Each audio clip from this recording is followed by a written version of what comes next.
WrestleMania 40 Night 1 and Night 2 are in the books.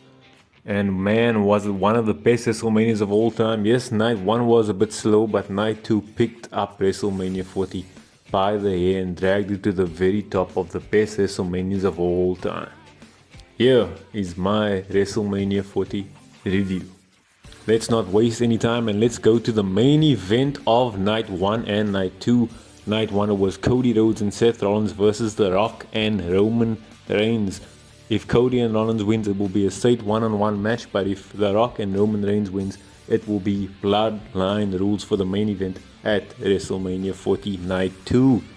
The match was pretty slow at the first, about let's say 40 minutes. Match was extremely slow, didn't go anywhere, slow, methodical. Rock was going in slow, Roman was going in slow, Rollins and Cody went in slow. They were building up to a nice end, and once they got to the end, this match was a solid 4-star match at the end of it. Everyone got in their hits, everybody got in their punches, and at the end of it, unfortunately, our man Cody Rhodes took the L as The Rock pinned Cody Rhodes for the 1, 2, 3. Cody got whooped, Seth Rollins got whooped, and that means it would be bloodline rules in the main event of WrestleMania 40. The Rock looked good.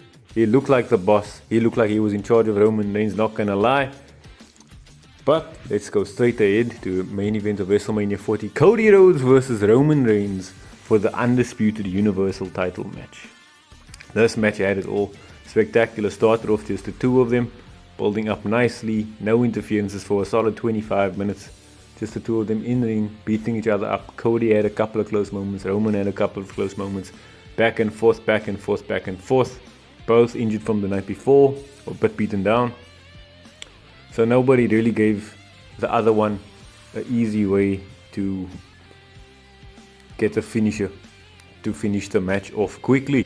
The crowd was heavily behind Cody Rhodes, even though some of them clearly were behind Roman Reigns. Roman Reigns had a fair share of Roman Reigns fans who wanted the tribal chief to retain at WrestleMania 40, going 4 WrestleManias in a row, winning all of them, but Cody Rhodes had something else in mind.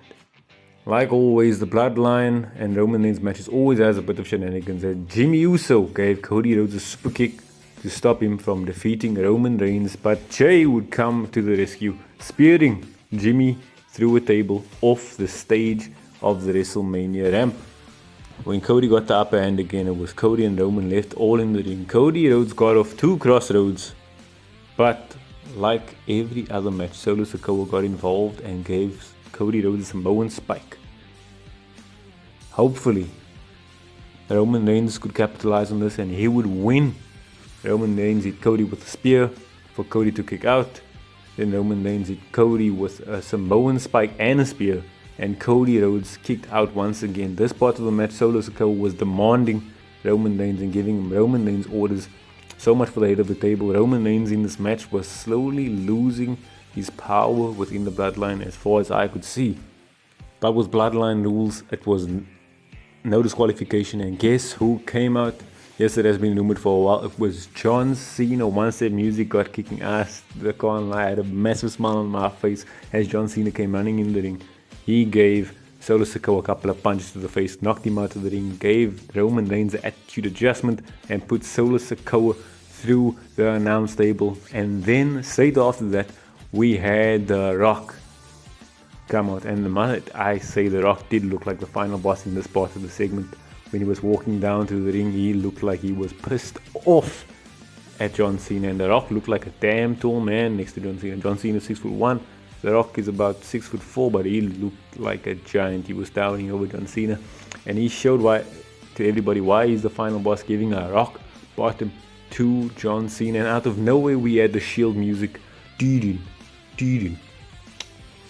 And then it was Seth Rollins with a steel chain, but Roman Reigns gave him a spear, and Seth Rollins looked like he was out dead, out cold. And then Roman Reigns was on the outside of the ring, and The Rock had his belt in hand, looking to whoop Cody, but then gong sounds, it's The Undertaker. Yes, The Undertaker helped Cody Rhodes finish his story at WrestleMania, chokeslamming The Rock.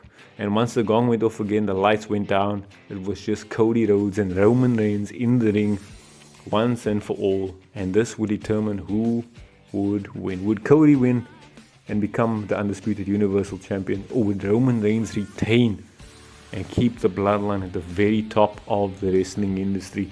And as Roman Reigns picked up the chair, he looked at Cody Rhodes, but instead knocked Seth Rollins with it and hit Seth Rollins at the back. Clearly Roman Reigns has not forgotten what Seth Rollins has done to him, and Roman Reigns, in that small snip, finished his story with Seth Rollins once and for all.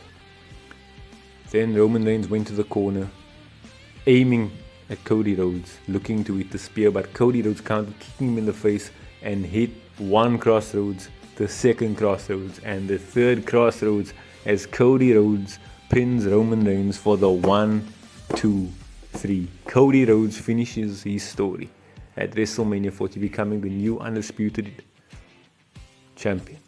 And might I say, the emotions were running high. Samantha Irving couldn't even get the words out, celebrating Cody in his victory. She was stuttering, I was stuttering. You could just feel the emotion through the whole crowd live. And as all the people of Cody Rhodes, his friends and family, gathered in the ring, it was truly one of the best moments in WrestleMania history. And this could go down as one of the best main events of all time, even with the shenanigans and the interruptions of all those wrestlers. I myself do prefer, let's say, one-on-one match, but this has been the start of a new era in WrestleMania, so it will definitely always be one of the very best of all time. And Roman Reigns' title reign has come to an end. 3.5 years, over 1,300 days, he is defeated by Cody Rhodes. And we have The Rock looking like an absolute beast. Clearly, eventually it's going to be Cody Rhodes, and The Rock fighting for the title. Now for the rest of the show, since we got the big one out of the way, let's get started with match number 1. We kicked off WrestleMania, the showcase of the Immortals, Night 1, WrestleMania 40, with Rhea Ripley and Becky Lynch. Great match by the two women. Rhea Ripley retains the title, defeating Becky Lynch, now defeating two horsemen. Rhea Ripley seemed like an absolute beast. Yes, it was Becky Lynch's flu game. She wasn't 100%, and Rhea Ripley capitalized on that, defeating Becky. This was a straight 4-star match, and one of the better matches for WrestleMania. Then up next, it was the 6-pack tag team match. This match was nothing spectacular. Too many wrestlers in this match. If it was 4 teams, I could understand, but there were just way too many teams for this. Everything was all over the place. It was a mess. This was an okay match. I give it 3 stars just for the entertainment factor and who won. For the SmackDown side, both belts were being held up, one for the Raw and one for SmackDown. SmackDown, A-Town Down Under, Austin Theory and Grayson Waller hold the SmackDown titles, and on the Raw side, it was Awesome Truth who picked up the victory. R-Truth truly played his character to the best of his abilities, looking for the hot tag, not sure what to do, and he got to the very top of the ladder. But he finally gets his WrestleMania moment. R-Truth was involved in 7 WrestleMania matches and never won one, but here he finally got one and got the gold with The Miz, becoming your new tag team champions. Then we had another tag team match, Rey Mysterio and Andrade Cien Almas versus Dominic Mysterio and Santos Escobar. Okay match, nothing really special here. Rey Mysterio and Andrade Cien Almas picks up the victory. There was interference from LWO and Santos' team. People flying over the place, bodies in and out of everywhere, and Rey Mysterio and Andrade picked up the victory here. Then we went on to the next match, the 6-woman tag team match with Jade Cargill, Naomi and Bianca Belair defeating Damage Control. Good match, fast-paced, no really lingering about.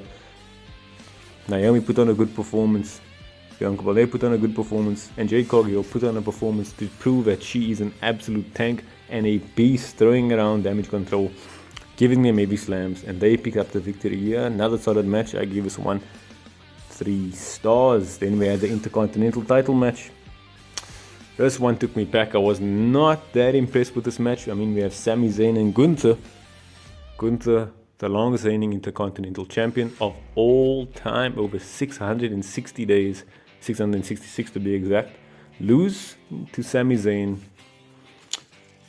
I was kind of upset, I'm not going to lie. I didn't want Sami Zayn to win this match, but if Gunther's going to get a future title shot down the line with, not going to spoil it, with things happening at WrestleMania, I'm not going to be too bothered by it. But Sami Zayn You know, we had Chad Gable. I think he would have been a better person to defeat Gunther at the end of the day. Sami Zayn and Gunther had an okay match. With these two wrestlers, you'd expect at least a 4-star, but it fell short.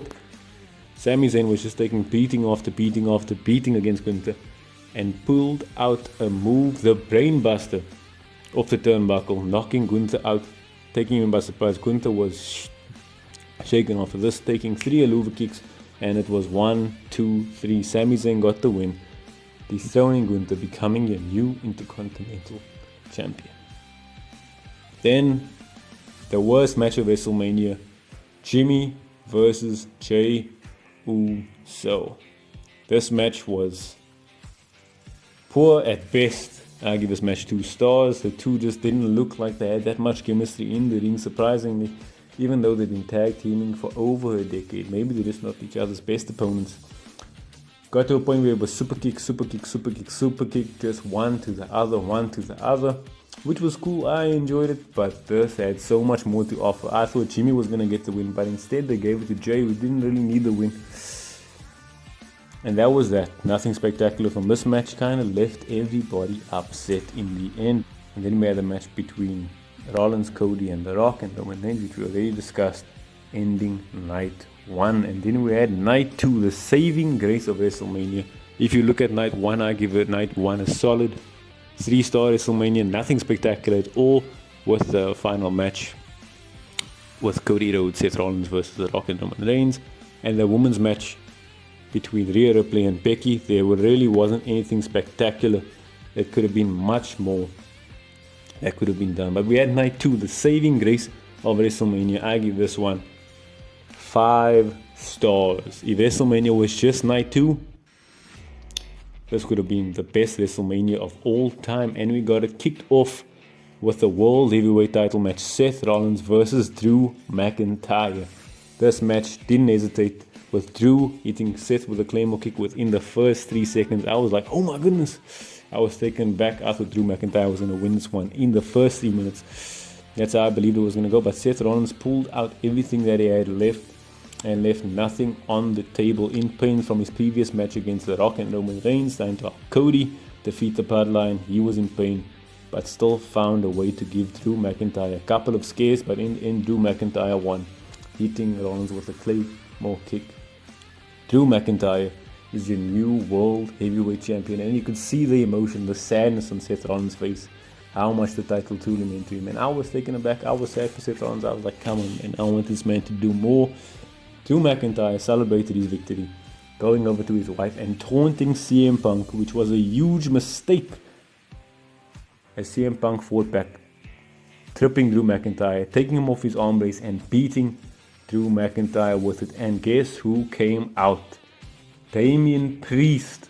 Best way to start off WrestleMania. Damian Priest ran straight to Drew McIntyre to cash in his Money in the Bank, landed a chokeslam on Drew McIntyre for the 1, 2, 3, and again your new World Heavyweight title.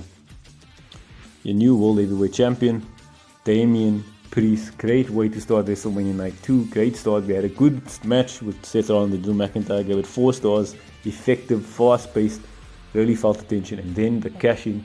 Everything was just perfect. Overall experience for the first segment of WrestleMania is straight 5 stars. Yes, the Judgment Day, even though they lost the Tag Team Championship, still have the Women's title and now the Men's title, and truly run Monday Night Raw. Next up, we had a match between the Final Testament and Bobby Lashley with the Street Profits in a Philadelphia street fight. We had an appearance from Snoop Dogg as a guest commentator and Bubba Ray, Bully Ray, as your guest referee. This match was 3 stars, bunch of people flying all over the place, nothing spectacular, a couple of table spots. There was a table spot where they put Karrion Kross on the table, hoping to do a splash, but the table broke as soon as they put Karrion Kross on it, which I found to be extremely funny. But they got a new table and still finished everything.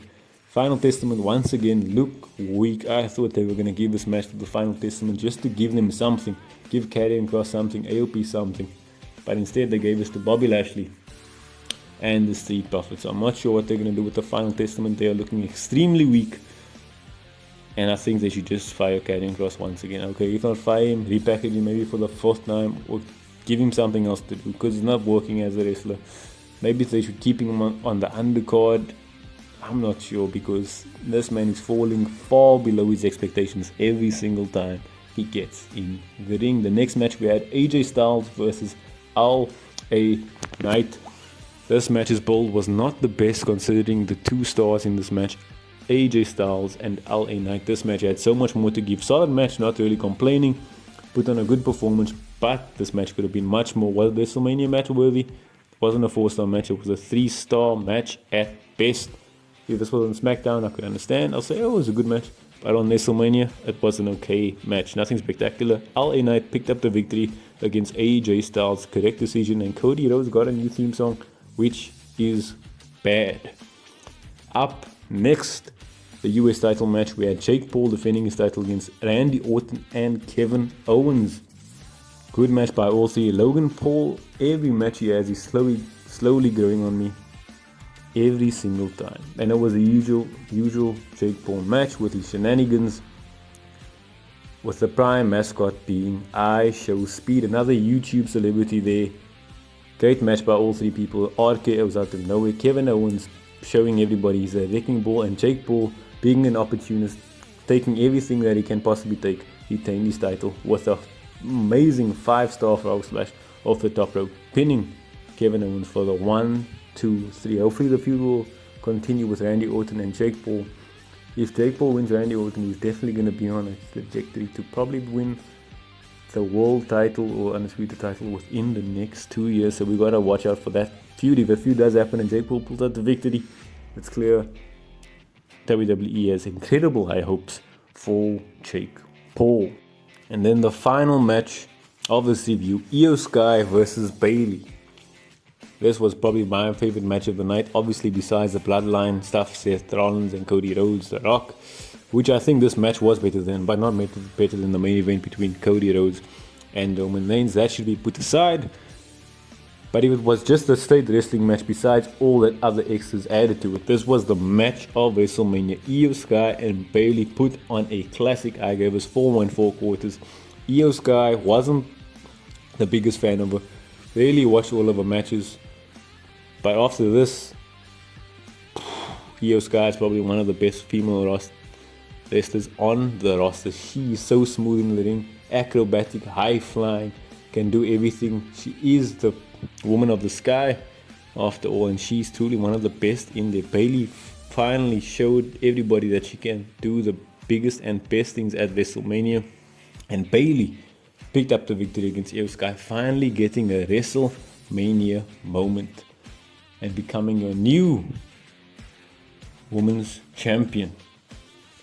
This was a great match because the build up to everything was good. You could feel it, you could feel the momentum, and the fans were all behind Bayley, singing, "Hey Bayley, I want to know if you could be my goal." The crowd was behind Bayley. Fans didn't like Io Sky, but Io Sky was perfect. The two of them had a perfect dance in the ring with this match. And all in all, that brings our WrestleMania review to an end. WrestleMania 40, one of the best WrestleManias of all time? I would say yes. In totality, probably not with night 1, it was mega slip-ups, but with night 2, 100%. The ending with Cody Rhodes winning the undisputed universal title, defeating Roman Reigns, was truly the icing on top and the cherry on top of that. This WrestleMania is one of the best and will be remembered as the WrestleMania that switched us from the past to the now, with Cody Rhodes and Rhea Ripley winning their matches. Like Rhea Ripley said, it's time for the old horsewomen and time for the new women to take charge. Cody Rhodes moved on for the Roman Reigns era and is bringing us into a new stage of wrestling. People call it the Paul Levesque era, whatever era you call it. The winds have changed, the atmosphere has changed, and a new era is upon WWE, the renaissance of professional wrestling. Wrestling is cool once again, and whatever is coming to us on Raw, I can only wait to see. Maybe a surprise appearance of MJF. You never know what's going to happen. These days, wrestling has been taking all of us by surprise. But whatever it's going to be, it's bound to be great.